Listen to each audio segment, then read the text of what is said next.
93.5 red FM पे एक कहानी ऐसी भी सीजन 2 प्रवीण के साथ।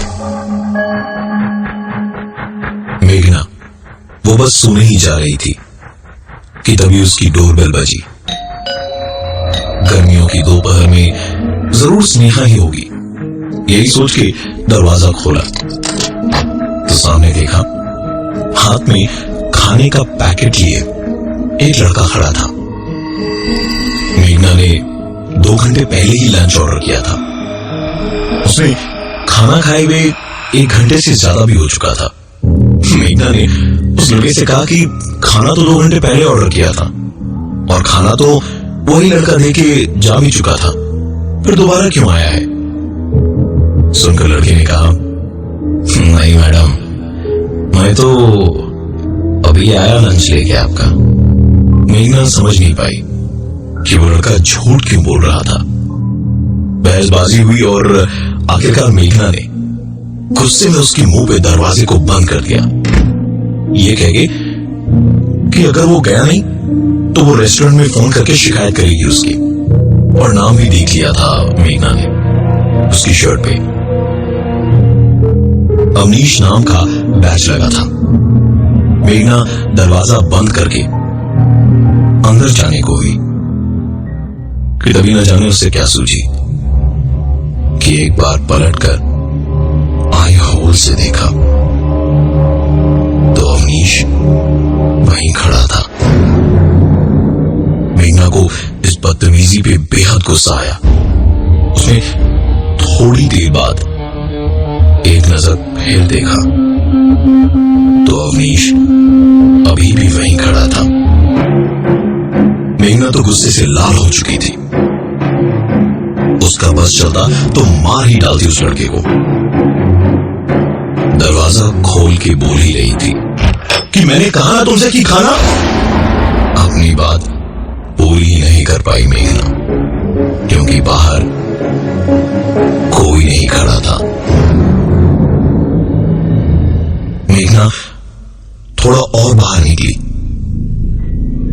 कि शायद वो कहीं छुप गया होगा, लेकिन वो लड़का उसे कहीं नजर नहीं आया। मेघना बाहर खड़ी इधर उधर देख ही रही थी जब उसके घर के अंदर से एक आवाज आई,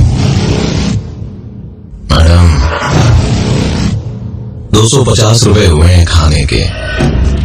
मेघना ने पलट के दरवाजे से अंदर देखा तो अंदर भी कोई नहीं था।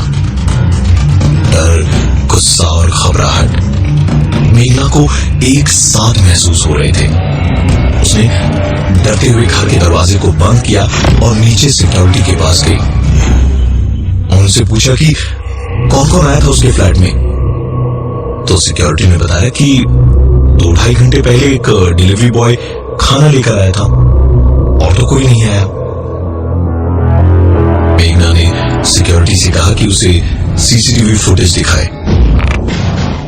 फुटेज देखकर मेघना को अपने यहां शिफ्ट होने पर ही पछतावा होने लगा था, क्योंकि पहले तो एक लड़का आके खाना देकर गया, लेकिन दूसरी बार में दरवाजे को मेघना ने खोला। बहस करती हुई भी दिखाई दी उस सीसीटीवी फुटेज में, लेकिन मेघना के अलावा उस वीडियो में और कोई दिखाई नहीं दे रहा था। तो आखिरकार मेघना हवाओं में किससे बात कर रही थी? मेघना तुरंत उस रेस्टोरेंट की ओर निकल पड़ी जहां से उसने खाना ऑर्डर किया था। कुछ देर तक वहां बहसबाजी होती रही कि अवनीश उनके घर गया ही नहीं था ऑर्डर लेकर, लेकिन मेघना मानने को तैयार ही नहीं थी। लेकिन जब रेस्टोरेंट के मालिक ने देखा कि बात बिगड़ रही है और अगर इससे ज्यादा बात बढ़ी तो रेस्टोरेंट की बदनामी होगी, इसलिए उसने मेघना को अंदर बिठाकर एक रजिस्टर निकाल के सारे रिकॉर्ड्स दिखाए और बताया कि अवनीश कुछ दिन पहले ही एक एक्सीडेंट में मारा गया था।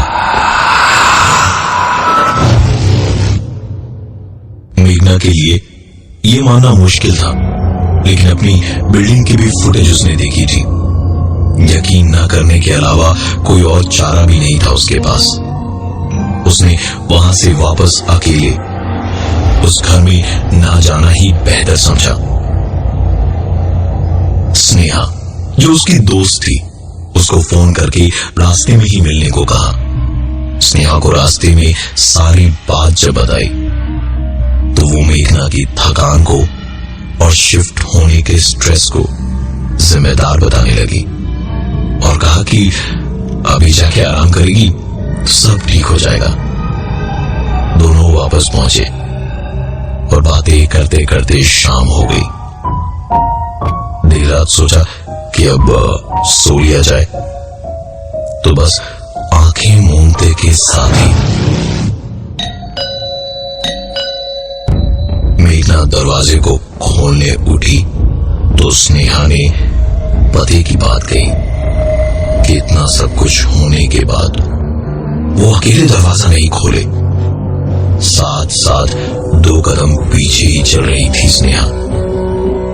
मेघना ने दरवाजा खोला तो और एक स्नेहा सामने खड़ी थी, जिसने कहा, यार मैं कब से तेरा वेट कर रही थी, तू तो आई नहीं। कहा था ना मुझे पिकअप करेगी, और फोन कहाँ है तेरा? हाँ। इसके बाद मेघना ने पलट के देखना भी जरूरी नहीं समझा, तुरंत खींच के दरवाजे को बंद कर दिया। स्नेहा पूछती रही कि आखिर हुआ क्या है, क्यों भाग रहे हम। मेघना स्नेहा का हाथ पकड़े उसे खींचते हुए नीचे सिक्योरिटी के पास तक गई और कहा कि आज वो स्नेहा के घर भी रहेगी और वो उसके घर का ध्यान रख ले। दोनों रोड पे ही खड़े थे किसी टैक्सी या ऑटो के लिए। काफी अंधेरा हो चुका था। एक ऑटो वाला दूर से आता दिखाई दिया तो दोनों ने हाथ दिखाना शुरू किया, लेकिन ऑटो रुका नहीं। उल्टे जब ऑटो उनको पार कर रहा था तो देखा जो पीछे सवारी बैठा था उसने अपना सर ऑटो से निकाला और मुस्कुराता हुआ मेघना को घूरते हुए चला गया। वो इंसान और कोई नहीं बल्कि अवनीश था। मेघना हटी आंखों से मुंह फाड़े स्नेहा को बोलना तो चाहती थी, लेकिन आवाज निकले उसके हलक से तब ना। एक टैक्सी तभी स्नेहा ने रोकी और दोनों उस टैक्सी में बैठे। मेघना की हालत बहुत बुरी थी, वो बस थोड़ा आराम करना चाहती थी। टैक्सी जैसे जैसे स्नेहा की बिल्डिंग के पास जा रही थी, एक ऑटो की आवाज काफी करीब आती जा रही थी। टैक्सी बिल्डिंग के पास रुकी कि ठीक कुछ 20 मीटर की दूरी पे ही ऑटो वाला भी रुका। टैक्सी वाले को पैसे देने के बाद मेघना से रुका नहीं गया। वो ऑटो वाले के पास पहुंच के चिल्ला पड़ी, अरे चाहते क्या हो तुम? क्यों मेरा पीछा कर रहे हो? क्यों इस तरह परेशान कर रहे हो मुझे? ऑटो वाला कुछ बोल भी नहीं पाया कि इतने में टैक्सी वाले की आवाज आई, अरे ओ मैडम, छुट्टे तो ले जाइए। अवनीश की ये डरावनी और भारी आवाज मेघना सन्नाटे में तो क्या शोर में भी पहचान सकती थी।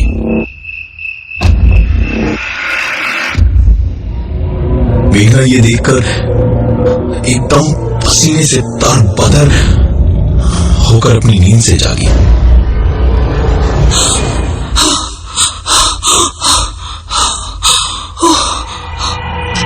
माथे का पसीना पहुंचा, 2 घूंट पानी पिया और शुक्र मनाया कि उसने जो कुछ भी देखा वो सिर्फ एक सपना था। वो तो अभी भी अपने घर पे ही थी, दिल्ली तो उसे कल जाना था। अपने नए फ्लैट का फोटो देखते देखते सोई थी वो, और पहली बार अकेले रहने जा रही थी। शायद इसलिए उसे ऐसा सपना आया था। अगले दिन ट्रेन थोड़ी लेट थी। दिल्ली पहुंचते पहुंचते उसे शाम हो गई थी। लेकिन हैरानी इस बात की थी कि जिस रास्ते से वो सपने में अपने दोस्त स्नेहा के घर गई थी, उसी रास्ते से ऑटो वाला भी उसे ले जा रहा था। जब अपने फ्लैट के सामने उतरी तो उसकी घबराहट थोड़ी और बढ़ी, क्योंकि वॉचमैन वही था जिसे उसने सपने में देखा था। मेघना को लग रहा था जैसे वो अभी भी सपना ही देख रही है। लेकिन जब वो फ्लैट में पहुंची तो उसने कुछ देर सोच के घर में छोटी मोटी चीजों को सजाना शुरू किया। लेकिन जैसे उसने सपने में अपने फ्लैट को देखा था, उससे बिल्कुल उल्टा सजाया था। काम करते करते उसे हल्की नींद से आने लगी, और पैकेट्स को आने में कुछ घंटों का टाइम था। तो उसने सोचा कि थोड़ी देर वो लेट लेगी तो अच्छा फील करेगी।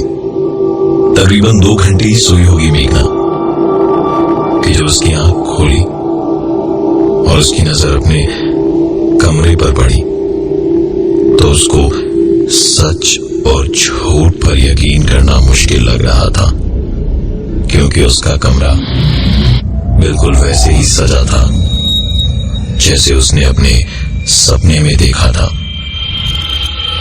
मेघना जागना चाहती थी। वो सोच रही थी कि वो सपना ही देख रही है। फर्निश्ड फ्लैट था। फ्रिज से ठंडे पानी की बोतल निकाल के उसने पूरा पानी अपने सर पे डाल लिया।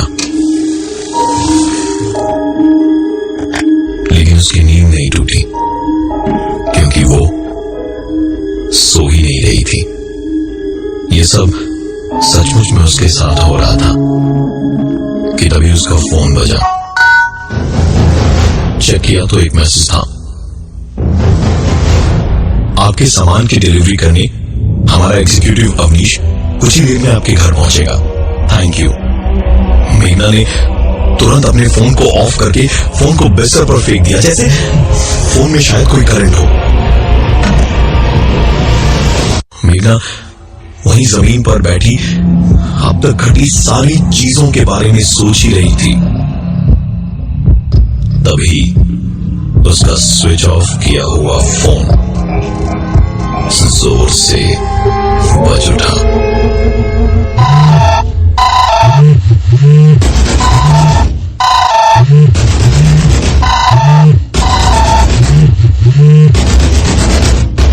फोन उठाया तो सामने से आवाज आई, मैडम अवनीश के नाम से मैसेज आया होगा आपको, लेकिन वो बारिश की वजह से फंस गया है, वो नहीं आ पाएगा।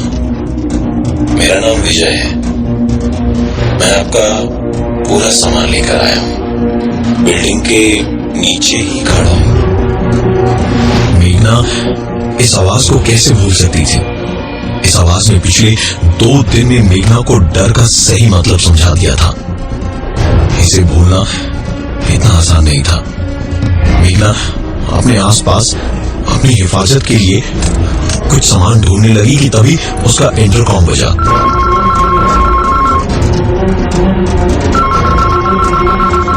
फोन उठाया तो सिक्योरिटी ने बताया कि वो कोई विजय नाम का आदमी आपका सामान लेकर आया है।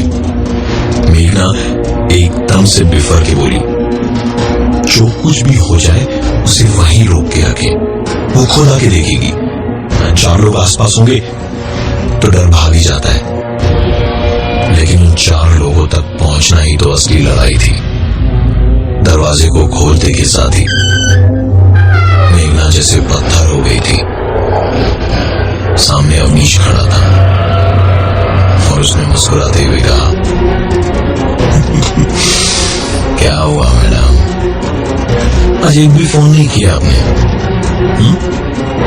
3 महीने पहले आप आई थी ना यहाँ पे, तब तो खाना जल्दी पहुंचाने के लिए फोन पे फोन कर रही थी। और आज इतने कीमती सामान की परवाह ही नहीं आपको। मेघना ने एक झटके में दरवाजे को जोर से बंद कर दिया और तब उसे याद आया कि 3 महीने पहले जब वो इस शहर में आई थी काम के सिलसिले में ही, तो उसने खाने का ऑर्डर दिया था। खाना आने में थोड़ी देर हो रही थी, भूख भी बहुत जोर की लगी थी, तो मेघना ने डिलीवरी बॉय का नंबर लेकर उसे फोन किया। वो रास्ते में था और बोला कि कुछ 20 मिनट में ही पहुंचेगा। लेकिन मेघना का चिल्लाना और चीखना सुन के उसने सोचा कि हाईवे से निकलेगा तो शायद जल्दी पहुंच जाएगा, और वो पहुंच भी जाता। लेकिन मेघना बार बार फोन करती और बाइक चलाते चलाते ध्यान भटकने से उसका एक्सीडेंट हुआ, जिसमें उस लड़के की मौत हुई।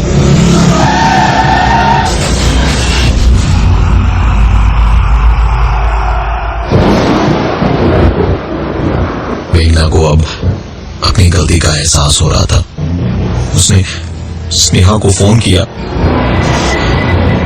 बाहर हो रही बारिश के कारण सिग्नल में थोड़ी खराबी थी, लेकिन अपनी बालकनी में आकर मेघना ने स्नेहा को सारी बात बताई, और इस बीच उसके घर की डोरबेल बार बार लगातार बजी जा रही थी।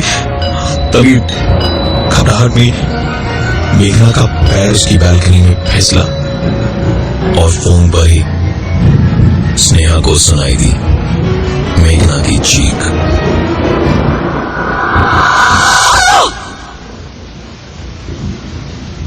तकरीबन 2 घंटे के बाद जब स्नेहा वहां पुलिस को लेकर पहुंची, तो उस घर की बालकनी में मेघना की लाश मिली और हाथ में फोन था जिसमें आखिरी मैसेज था, your package has been delivered. मैं हूं प्रवीण और ये थी आज की एक कहानी ऐसी भी। 93.5 रेड एफएम पे एक कहानी ऐसी भी सीजन 2 प्रवीण के साथ।